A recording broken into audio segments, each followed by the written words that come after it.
اللهم صل على محمد وآل محمد. بسم الله الرحمن الرحيم. الحمد لله رب العالمين، وصلى الله على سيدنا محمد نبيه وآله وسلم تسليما. اللهم لك الحمد على ما جرى به قضاؤك في أوليائك الذين استخلصتهم لنفسك ودينك، إذ اخترت لهم جزيل ما عندك من النعيم المقيم الذي لا زوال له ولا اضمحلال، بعد أن شرطت عليهم الزهد في درجات هذه الدنيا الدنية وزخرفها وزبرجها، فشرطوا لك ذلك، وعلمت منهم الوفاء به فقبلتهم وقربتهم وقدمت لهم الذكر العلي والثناء الجلي، وأهبطت عليهم ملائكتك وكرمتهم بوحيك ورفدتهم بعلمك، وجعلتهم الذريعة إليك والوسيلة إلى رضوانك. فبعض أسكنته جنتك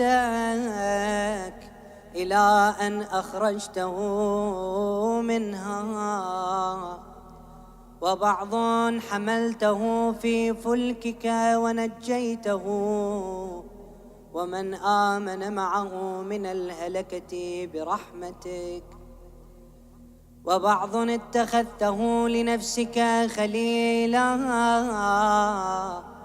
وسألك لسان صدق في الآخرين فأجبته وجعلت ذلك عليا، وبعض كلمته من شجرة تكليما وجعلت له من أخيه ردءا ووزيرا،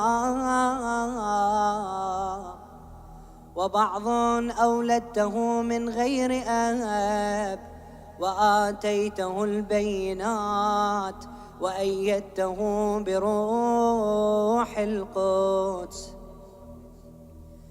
وكل شرعت له شريعة ونهجت له منهاجا وتخيرت له أوصياء، مستحفظا بعد مستحفظ من مدة إلى مدة، إقامة لدينك وحجة على عبادك، ولئلا يزول الحق عن مقره ويغلب الباطل على أهله، ولا يقول أحد لولا أرسلت إلينا رسولا منذرا وأقمت لنا علما هاديا فنتبع آياتك من قبل أن نذل ونخزى،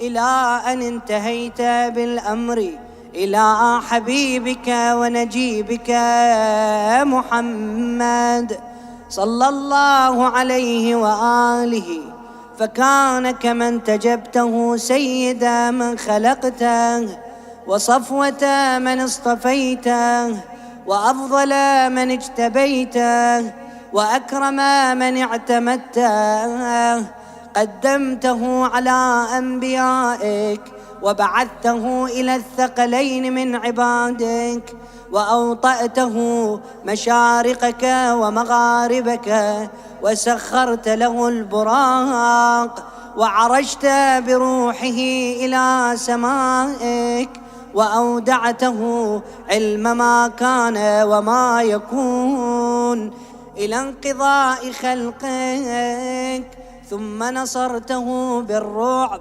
وحففته بجبرائيل وميكائيل والمسومين من ملائكتك، ووعدته أن تظهر دينه على الدين كله ولو كره المشركون، وذلك بعد أن بوأته مبوأ صدق من أهله، وجعلت له ولهم أول بيت وضع للناس للذي ببكة مباركا وهدى للعالمين، فيه آيات بينات مقام إبراهيم ومن دخله كان آمنا. وقلت إنما يريد الله ليذهب عنكم الرجس أهل البيت ويطهركم تطهيرا، ثم جعلت أجر محمد صلواتك عليه وآله مودتهم في كتابك، فقلت قل لا أسألكم عليه أجرا إلا المودة في القربى، وقلت ما سألتكم من أجر فهو لكم، وقلت ما أسألكم عليه من أجر إلا من شاء أن يتخذ إلى ربه سبيلا، فكانوا هم السبيل إليك والمسلك إلى رضوانك.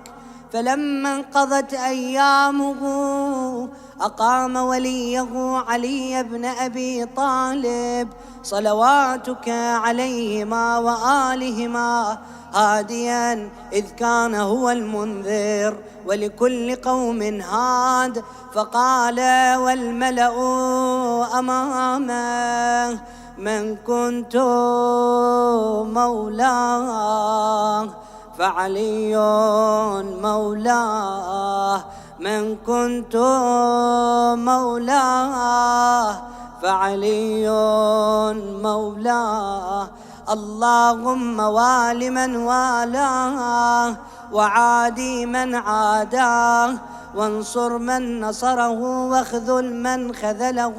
وقال من كنت أنا نبيه فعلي أميره، وقال أنا وعلي من شجرة واحدة وسائر الناس من شجر شتى، وأحله محل هارون من موسى، فقال له أنت مني بمنزلة هارون من موسى، إلا أنه لا نبي بعدي، وزوجه ابنته سيدة نساء العالمين، وأحل له من مسجدي ما حل له، وسد الأبواب إلا بابه،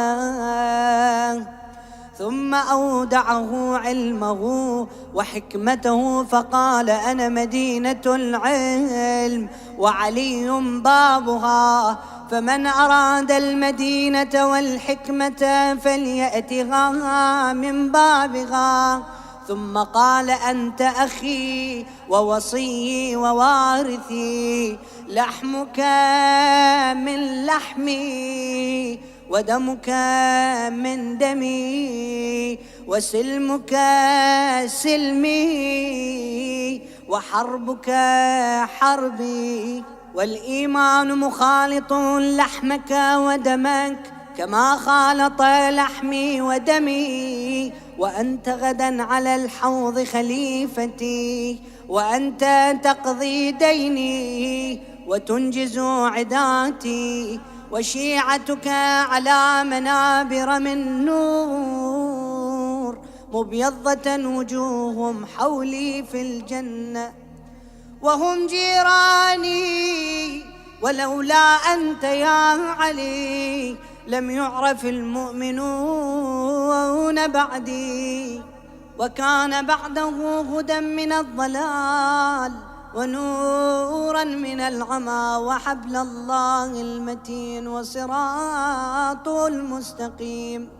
لا يسبق بقرابة في رحم، ولا بسابقة في دين، ولا يلحق في منقبة من مناقبه. يحذو حذو الرسول صلى الله عليهما وآلهما، ويقاتل على التأويل، ولا تأخذه في الله لومة لائم. قد وتر فيه صناديد العرب، وقتل أبطالهم، وناوش ذؤبانهم، فأودع قلوبهم أحقادا بدرية وخيبرية وحنينية وغيرهن، فأضبت على عداوته وأكبت على منابذته، حتى قتل الناكثين والقاسطين والمارقين. ولما قضى نحبه وقتله أشقى الآخرين يتبع أشقى الأولين، لم يمتثل أمر رسول الله صلى الله عليه وآله في الهادين بعد الهادين. والأمة مصرة على مقته، مجتمعة على قطيعة رحمه وإقصاء ولده، إلا القليل ممن وفى لرعاية الحق فيهم. فقتل من قتل، وسبي من سبي، وأقصي من أقصي، وجرى القضاء لهم بما يرجى له حسن المثوبة. إذ كانت الأرض لله يورثها من يشاء من عباده، والعاقبة للمتقين. وسبحان ربنا إن كان وعد ربنا لمفعولا، ولن يخلف الله وعده وهو العزيز الحكيم. فعلى الأطايب من أهل بيت محمد وعلي صلى الله عليهما وآلهما فليبكي الباكون، وإياهم فليندب النادبون، ولمثلهم فلتذرف الدموع، وليصرخ الصارخون، ويضج الضاجون، ويعج العاجون. أين الحسن أين الحسين، أين أبناء الحسين؟ صالح بعد صالح، وصادق بعد صادق. أين السبيل بعد السبيل؟ أين الخيرة بعد الخيرة؟ أين الشموس الطالعة؟ أين الأقمار المنيرة؟ أين الأنجم الزاهرة؟ أين أعلام الدين وقواعد العلم؟ أين بقية الله التي لا تخلو من العترة الهادية؟ أين المعد لقطع دابر الظلمة؟ أين المنتظر لإقامة الأمت والعواج؟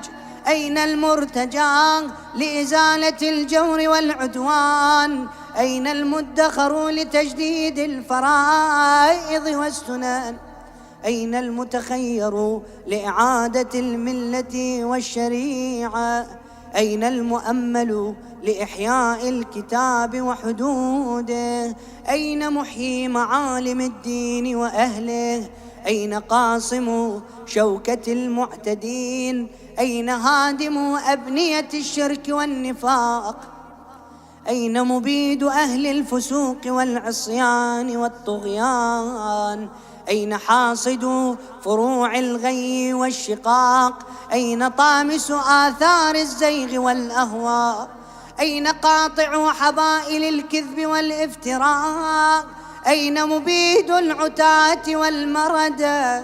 أين مستأصل أهل العناد والتضليل والإلحاد؟ أين معز الأولياء ومذل الأعداء؟ أين جامع الكلمة على التقوى؟ أين باب الله الذي منه يؤتى؟ أين وجه الله الذي إليه يتوجه الأولياء؟ أين السبب المتصل بين الأرض والسماء؟ أين صاحب يوم الفتح وناشر راية الهدى؟ أين مؤلف شمل الصلاح والرضا؟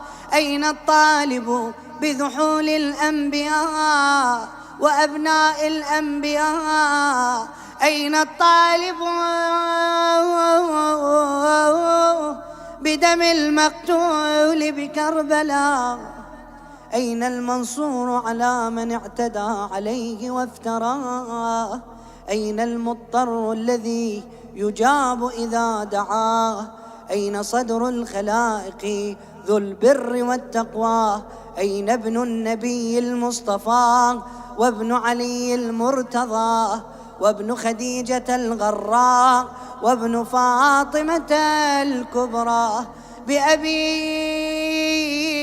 أنت وأمي ونفسي لك الوقاء والحماة، يا ابن السادة المقربين، يا ابن النجباء الأكرمين، يا ابن الهداة المهديين، يا ابن الخيرة المهذبين، يا ابن الخطارفة الأنجبين، يا ابن الأطايب المطهرين، يا ابن الخضارمة المنتجبين، يا ابن القماقمة الأكرمين، يا ابن البدور المنيرة، يا ابن السرج المضيئة، يا ابن الشهب الثاقبة، يا ابن الشهب الثاقبة، يا ابن الأنجم الزاهرة، يا ابن السبل الواضحة، يا ابن الأعلام اللائحة، يا ابن العلوم الكاملة،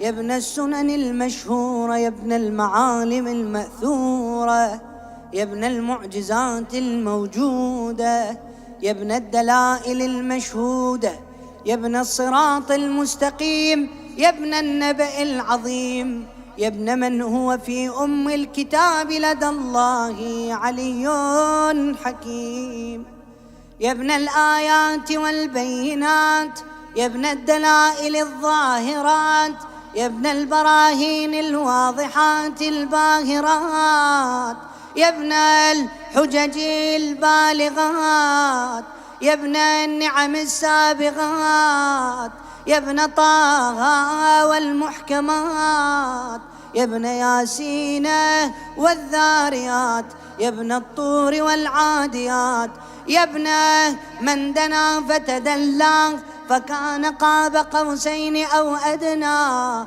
دنوا واقترابا من العلي الأعلى.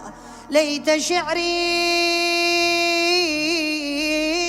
أين استقرت بك النوى، بل أي أرض تقلك أو ثرى، أبرضوى أو غيرها أم ذي طوى. عزيز علي أن أرى الخلق ولا ترى، ولا أسمع لك حسيسا ولا نجوى. عزيز علي أن تحيط بك دوني البلوى، ولا ينالك مني ضجيج ولا شكوى. بنفسي أنت من مغيب لم يخل منا، بنفسي أنت من نازح ما نزح عنا، بنفسي أنت أمنية شائق يتمنى، من مؤمن ومؤمنة ذكرا فحنا. بنفسي أنت من عقيد عز لا يسامى، بنفسي أنت من أثيل مجد لا يجارى، بنفسي أنت من تلاد نعم لا تضاهى، بنفسي أنت من نصيف شرف لا يساوى. إلى متى أحار فيك يا مولاي، وإلى متى وأي خطاب أصف فيك، وأي نجوى عزيز علي أن أجاب دونك، وأناغى عزيز علي أن أبكيك ويخذلك الورى، عزيز علي أن يجري عليك دونهم ما جرى.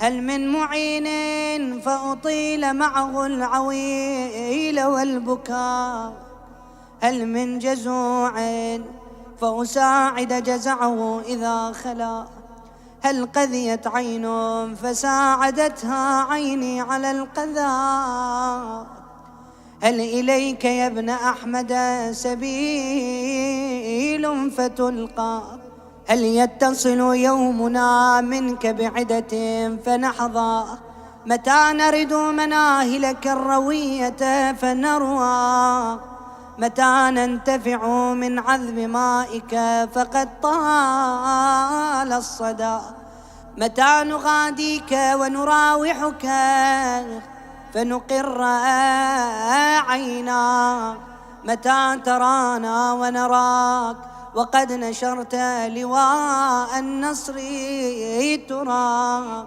أترانا نحف بك وأنت تؤم الملأ، وقد ملأت الأرض عدلا وأذقت أعداءك هوانا وعقابا، وأبرت العتاة وجحدت الحق، وقطعت دابر المتكبرين، واجتثت أصول الظالمين، ونحن نقول الحمد لله رب العالمين.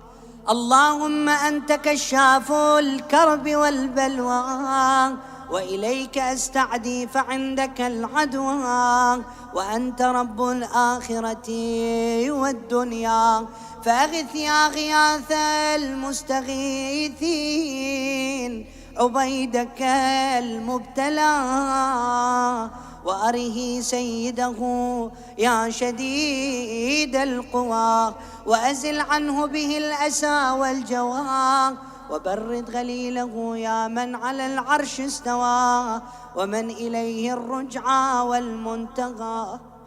اللهم ونحن عبيدك التائقون إلى وليك المذكر بك وبنبيك، خلقته لنا عصمة وملاذا، وأقمته لنا قواما ومعاذا، وجعلته للمؤمنين منا إماما، فبلغه منا تحية وسلاما، وزدنا بذلك يا رب إكراما، واجعل مستقره لنا مستقرا ومقاما، واتمم نعمتك بتقديمك إياه أمامنا، حتى توردنا جنانك ومرافقة الشهداء من خلصائك. اللهم صل على محمد وآل محمد، وصل على محمد جده ورسولك السيد الأكبر، وعلى أبيه السيد الأصغر، وجدته الصديقة الكبرى فاطمة بنت محمد صلى الله عليه وآله، وعلى من اصطفيت من آبائه البررة، وعليه أفضل وأكمل وأتم وأدوم وأكثر وأوفر ما صليت على أحد من أصفيائك وخيرتك من خلقك، وصل عليه صلاة لا غاية لعددها، ولا نهاية لمددها، ولا نفاد لأمدها. اللهم وأقم به الحق، وأدحض به الباطل، وأدل به أوليائك، وأذلل به أعدائك، وصل اللهم بيننا وبينه وصلة تؤدي إلى مرافقة سلفه، واجعلنا ممن يأخذ بحجزتهم ويمكث في ظلهم، وأعنا على تأذية حقوقه إليه والاجتهاد في طاعته واجتناب معصيته، وامنن علينا برضاك، وهب لنا رأفته ورحمته ودعاءه وخيرا ما ننال به سعة من رحمتك وفوزا عندك، واجعل صلاتنا به مقبولة وذنوبنا به مغفورة ودعاءنا به مستجابا، واجعل أرزاقنا به مبسوطة وهمومنا به مكفية وحوائجنا به مقضية، واقبل إلينا بوجهك الكريم، واقبل تقربنا إليك، وانظر إلينا نظرة رحيمة نستكمل بها الكرامة عندك، ثم لا تصرفها عنا بجودك، واسقنا من حوض جده صلى الله عليه وآله بكأسه وبيده ريا رويا هنيئا سائغا لا ظمأ بعده يا أرحم الراحمين.